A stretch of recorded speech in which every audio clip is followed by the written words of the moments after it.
भाजपा के पास इतना आदमी नहीं था।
नमस्कार, मैं हूं अजय कुमार और आप देख रहे हैं कलंजर टाइम्स। चर्चा कुर्सी का लेकर के है। पूरी विधानसभा में चर्चा कुर्सी को लेकर के आज दूसरे चरण का मतदान संपन्न हो चुका है और तीसरे चरण की तैयारी हो चुकी है। हम अररिया जिला के फारबिसगंज विधानसभा में हैं और यहाँ चर्चा कुछ कुर्सी को लेकर के नहीं है, निस्वार्थ सेवा को लेकर के है। एक खास यह है कि श्री राम सेना जो फारबिसगंज की है और इस लॉकडाउन से पहले से लेकर के आज तक उन्होंने जनता की सेवा की है और जनता का सेवा के आधार पर चुनाव के आज मैदान में है। यानी कुर्सी के लालच नहीं, जनता का सेवा के लालच को लेकर के चुनाव के मैदान में हमारे बीच राष्ट्रीय प्रवक्ता हैं। उन्हें जानेंगे कि किन कारणों से क्या चीज़ें हैं, क्या ऐसा लगा कि सेवा एक मानव सेवा से लेकर मतलब आज सत्ता के कुर्सी तक पहुँचने के लिए आप चुनाव के मैदान में आपके लोग हैं। कुर्सी का लालच हमें नहीं है। सबसे पहली बात, हम लोग सेवा भाव करते आए हैं, करते आएंगे, इसमें कोई बड़ी बात नहीं है। लेकिन फारबिसगंज में या आसपास में जो विकास हुआ है उसको देखकर हमें लगा कि हमें राजनीति में आना चाहिए। हम जो कर रहे हैं वो पावर में आने के बाद उससे ज़्यादा हम कर सकते हैं। तो इसी उद्देश्य के साथ हमारे कार्यकर्ताओं ने, आम लोगों ने संगठन पर प्रेशर बनाया, दबाव बनाया कि श्री राम सेना का प्रत्याशी होना चाहिए।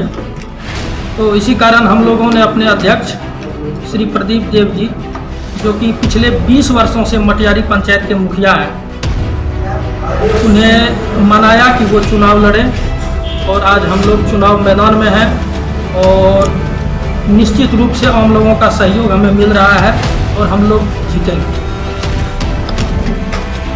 राजनीति का सहारा है ना, किन कारणों से पड़ा है? क्या लगता है कि राजनीति से आप मानव सेवा को और तेजी से पहुँचा सकते हैं? कुछ चीज़ें हैं और लोगों तक पहुँचा सकते हैं। देखिए, कुछ चीज़ें ऐसी होती है जिनको करने के लिए आपके पास पावर होना जरूरी होता है। अभी मैं एक छोटा सा उदाहरण आपको दूंगा। हम लोगों ने स्वास्थ्य मंत्री से लेकर के सांसद तक को लिखा कि फारबिसगंज जो अनुमंडल अस्पताल है उसको पुराने भवन में शिफ्ट किया जाए ताकि उससे ज़्यादा लोगों को सुविधा मिल सके, वो शहर के बीचों बीच हो। लेकिन हम लोगों मतलब कोई सुनवाई इस पर नहीं हुई। एक बार नहीं, हमने स्वास्थ्य मंत्री से खुद पटना जाकर के 2 बार उन्हें आवेदन दिया, यहाँ पर सांसद जी को आवेदन दिया, लेकिन यह सब कोई सुनवाई नहीं हो रही है।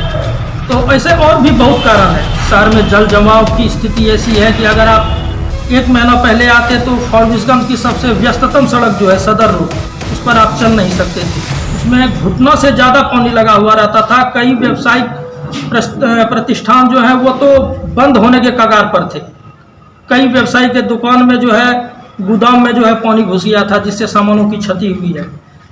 और जो सबसे बड़ा मुद्दा है यहाँ पर फॉरबिसगंज में जो जल निकासी की, बरसात के जल निकासी की जो मुख्य रास्ता है सीताधार, उसका पूर्ण रूपेण अतिक्रमण कर लिया है नगर परिषद के, यहाँ फॉरबिसगंज नगर परिषद के जो दलाल बैठे हैं, जो भूमाफिया बैठे हुए हैं, उनसे मिलकर फॉरबिसगंज को नरकीय स्थिति में पहुंचा दिया है इन लोगों ने। कोरोना काल है और कोरोना काल के बीच बिहार में विधानसभा चुनाव है। चर्चा ये भी हो रही है कि कोरोना काल में सीता रसोई का क्या उसका उद्देश्य रहा? सीता रसोई बनाने का उद्देश्य हमारे अध्यक्ष प्रदीप देव जी का था।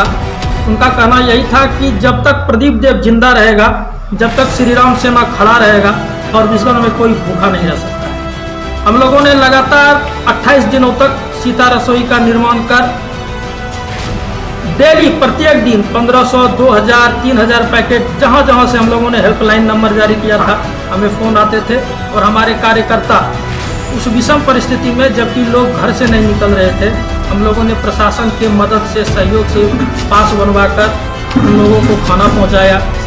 जितने भी फॉरबिसगंज में जितने भी पुलिसकर्मी ड्यूटी कर रहे थे, हमने सबको खाना पहुंचाया। जितने स्वास्थ्यकर्मी थे फॉरबिसगंज अनुमंडलीय अस्पताल में, श्री राम सेना ने सबको भोजन पहुंचाया और भोजन के साथ साथ मास्क, 20,000 मास्क हम लोगों ने बांटा, 20,000 साबुन बांटा। उसके बाद स्वास्थ्य कर्मियों के लिए सैनिटाइजर, हैंड ग्लव्स, अन्य जो भी सुविधाएं होती है, हम लोगों ने बिना किसी मदद के, हमारे अध्यक्ष प्रदीप देव जी के बदौलत हम लोगों ने आम लोगों तक पहुंचाने का कार्य किया और इसके लिए हमारे अध्यक्ष के धन्यवाद के साथ हमारे भी श्री राम सेना को कुछ कार्यकर्ता भी, उनसे भी जानेंगे कि चुनाव को लेकर के क्या उनकी तैयारी है, चुनाव की प्रत्याशी क्या तैयारी है? अच्छी तैयारी है, हम लोग जीत रहे हैं। हम लोग 32 पंचायत घूम चुके हैं और सब जगह का सपोर्ट बढ़िया मिल रहा है कि और वो वही लोग उठवाए हैं हमें प्रदीप अध्यक्ष जी को, और उन लोग के सपोर्ट के कारण ही आज हमारे अध्यक्ष जी चुनाव लड़ रहे हैं। और हम लोग को उन लोग के भरोसे के बदौलत, उन लोग के भरोसे के बदौलत हम लोग लगभग जीत रहे हैं और जीतेंगे ही। फॉरबिसगंज जो विधानसभा है वो अल्पसंख्यकों का निर्णायक वोट है, यहाँ है एक बहुत बड़ा महत्वपूर्ण है। वैसे में श्री राम सेना पर कैसे विश्वास करेगा, क्या इसका है? विश्वास करने का एक वजह है, विश्वास करने का क्योंकि प्रदीप देव जी आज 20 साल से मुखिया है और जनता देख रही है कि अगर ये 20 साल से मुखिया है, बिना काम किए हुए तो मुखिया है नहीं। कोई भी एक पंचवर्षीय योजना में अगर कोई भी आदमी काम नहीं करता तो जनता उसको घर पे लग देगी, सीधी सी बात है। तो जब ये 20 साल से मुखिया है तो इसका मतलब है कि कुछ काम किए, इसीलिए मुखिया है। तो पूरा पंचायत उसको जानती है, मतलब 3200 पंचायत जान रही है कि ये काम करने वाला कर्मठ युवा है, इसीलिए इसको लोग चाहते हैं। क्या देव जी से यहाँ के रोजगारों का विकास हो पाएगा?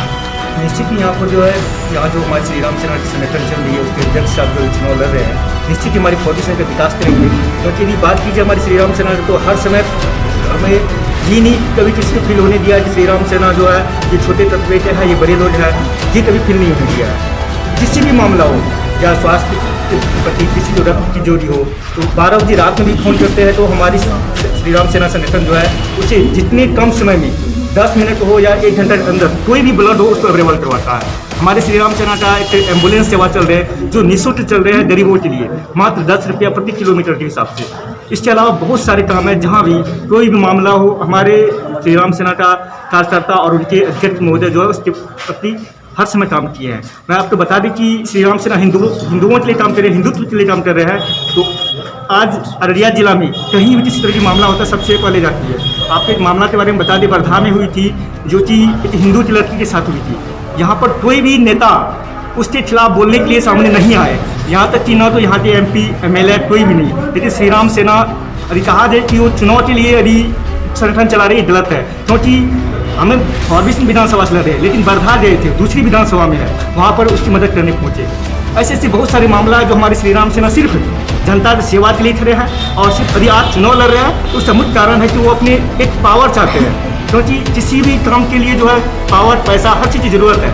तो हम लोग एक दूसरे की मदद कर रहे हैं, तो मदद में जो है कहीं यदि सरकार से ही लेना हो तो इसलिए पावर चाहिए। इसीलिए हम लोग और हमारे श्री राम सेना के अध्यक्ष महोदय हम लोग के कहने से, जनता के कहने से चुनाव लड़ रहे हैं इस बार। श्री राम सेना ने दिल खोलकर गरीबों को सेवा किया। क्या लगता है कि फारबिसगंज के जो मजदूर हैं, जो गरीब गुरबा के लोग हैं, विश्वास करेंगे? आपको क्या लगता है? जी सर, करेंगे।